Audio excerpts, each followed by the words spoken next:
আমি এখানে বলতে চাই যে আমাদের পুলিশ যথেষ্ট আপনার ধৈর্যের পরিচয় দিয়েছে, কারণ পুলিশের দায়িত্ব কিন্তু পুলিশ তো বুক চিতিয়ে রাখা একজন শিক্ষার্থীকে, সাধারণ শিক্ষার্থী আবু সাইদকে গুলিও করেছে। পুলিশের দায়িত্ব না, আমাকে বলতে দেন প্লিজ, ডোন্ট ইন্টারফেয়ার, আমাকে বলতে দেন। যারা এই ধরনের সহিংস আন্দোলনের নামে, অবশ্যই পুলিশের অধিকার আছে তাদেরকে গুলি করে মেরে ফেলা, অবশ্যই আছে। যারা আপনি কি আবু সাইদের মৃত্যুর ঘটনা দেখেছেন? আমি পুরোটাই দেখেছি। পুরো ভিডিও দেখেছেন? তারা যেভাবে, আমাকে বলতে দেন আগে, আপনি ডোন্ট লিড ওই আনসারের মতো আমেরিকান এখানে বসে থাকে। আমি পুরোটা দেখেছি। তারা যেভাবে সশস্ত্র হয়ে আক্রমণ করেছে, সেখানে পুলিশের অবশ্যই দায়িত্ব ছিল সেই সশস্ত্র আক্রমণ রোধ করার। আবু সাইদের হাতে অস্ত্র ছিল? অবশ্যই ছিল। আমি কি অন্ধ মানুষ? তার হাতে লাঠি সোটা ছিল, আমি নিজে দেখেছি। লাঠি দিয়ে সে মেরে আপনি শুনেন, আপনি তো একা দেখেননি নাকি, আরো অনেকেই দেখেছে। সেটাই বলছি, আমিও দেখেছি, আমি দেখেছি যে অবস্থা। কথা শুনে মনে হচ্ছে না। ডোন্ট প্লিজ এই ধরনের রাবিশ কথা বলবেন না আমার সাথে রাবিশ কথা বলবেন না। আমিও দেখেছি। উত্তেজিত হবে আপনি আমাকে উত্তেজিত করছেন। আপনি তো তাদেরই পক্ষের লোক বলে মনে হচ্ছে। আমি অবশ্যই আপনি তাদের পক্ষে কথা বলেন। শোনেন, এই যে সবুজ মিয়া মারা গেল ছাত্রলীগের, তাকে কে মারলো? সেটা তদন্ত হবে না? তদন্ত হবে তো, ওইটা সাইদেরও তো তদন্ত হবে, সবই তো তদন্ত হবে। দেখা যাচ্ছে, আমি তো দেখেছি। আপনি আমাকে বোঝানোর চেষ্টা করছেন যে আমি দেখিনি নাকি? এই ধরনের রাবিশ কথা আমার সাথে বলবেন না, রাবিশ কথা বলবেন না। আমি কিচ্ছু রাবিশ বলছি না। অবশ্যই রাবিশ কথা বলছেন না, অবশ্যই রাবিশ কথা বলছেন। আপনি ওদের পক্ষে হয়ে কথা বলছেন। আমি কারোর পক্ষে কিছু বলছি না, স্পষ্টভাবে ওদের পক্ষে হয়ে কথা বলছেন। আমি নিরপেক্ষ কথা। আপনি ওটাও নিরপেক্ষ নন। এরপরে আপনার প্রশ্ন করেছেন, এটাও জবাব নেন, তারপরে বলছেন না তো, আপনি প্রশ্নের উত্তর দিচ্ছেন। হ্যাঁ, না, আপনি আপনার প্রশ্ন, আমার প্রশ্নের উত্তর পাননি, অথবা আমার প্রশ্নের উত্তর বোঝার মতো মেধা আপনার নেই। আচ্ছা, এখন কথা হলো, হাসবেন না প্লিজ, ডোন্ট লাফ এট মি।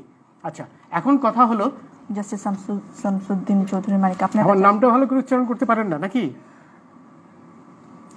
এটি থেকে বোঝা যাচ্ছে যে আপনি আমার প্রতি আক্রোশ নিয়ে এখানে বসেছেন। আমি যেটা বলেছি ঠিকই বলেছি, এবং আপনার প্রতি যেটা আপনি আমাকে অপমান করেছেন, আমার নামটা পর্যন্ত আপনি ঠিক মতো উচ্চারণ করতে পারেন না। আপনার লজ্জা হওয়া উচিত।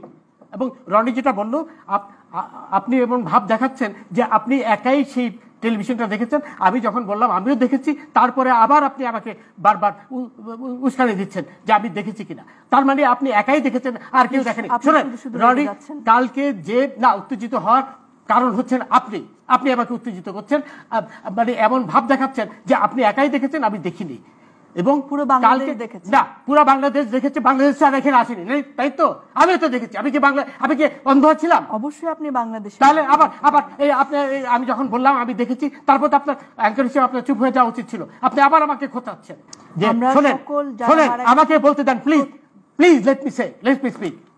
আমাকে বলতে দেন। আপনি কালকে চিটাগাঙে 12 জনকে ছাদের থেকে ফেলে দিয়েছে এই শিবিরের লোকরা, সেটা আপনার কোনো খবরে আসেনি, আপনি সেই কথাটা তুললেন না। আপনি সেই একজনের কথা যারা প্রাণ দিয়েছে, আপনি কি বলেছেন এই কথা যে কালকে 12 জনকে ছাদ থেকে ফেলে দিয়েছে শিবিররা? আপনি সেটা বলেননি তো, বলবেন না। আপনি তো আমাকে কিছু বলার সুযোগই দিচ্ছেন না।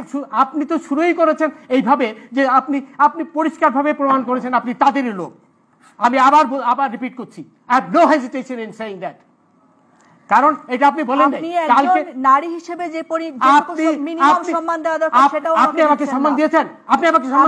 কোন প্রকার অসম্মান করিনি। আপনি আপনি আবার নারীর কোটা চান না, আবার এখানে নারীর সম্মান চাচ্ছেন। আপনি কোটার সম্মান লিসেন টু মি, আপনি আমাকে প্রথমেই বলেছেন যে আমি দেখিনি, আপনি একাই দেখেছেন। এর চেয়ে বড় অসম্মান কি হতে পারে?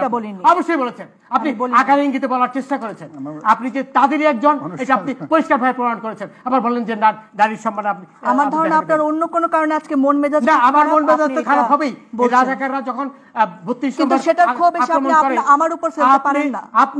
আপনি শুরুই করেছেন তাদের পক্ষে নিয়ে কথা বলার জন্য। আমি এখানে আপনার সাথে যুদ্ধ করতে বসিনি, আমি আপনাকে প্রশ্ন করতে বসেছি। আপনি তাদেরই একজন লোক হয়ে এখানে বসেছেন। আমি কোন প্রকার যুদ্ধ করতে, আমি এখানে নিরপেক্ষভাবে বসেছি। Please keep coed. আপনি এখানে অ্যাঙ্কার হিসেবে যে নিরাপত্তার দায়িত্ব, সেটা আপনি পালন করেননি বলেই আমি উত্তেজিত হয়েছি। আবার নারীর কথা বলছেন আপনি। আবার আপনি পুরুষ না নারী সেটা আমার তো বিবেচ্য বিষয় নয়। আমি মিনিমাম সম্মানের কথা বলছি। আপনি মিনিমাম সম্মান তো আমাকে করেননি। আপনি একজন বয়স্ক লোক, তাকে আপনি বারবার আমার সঙ্গে আসুন, বিকজ এটা আমার পর্ব।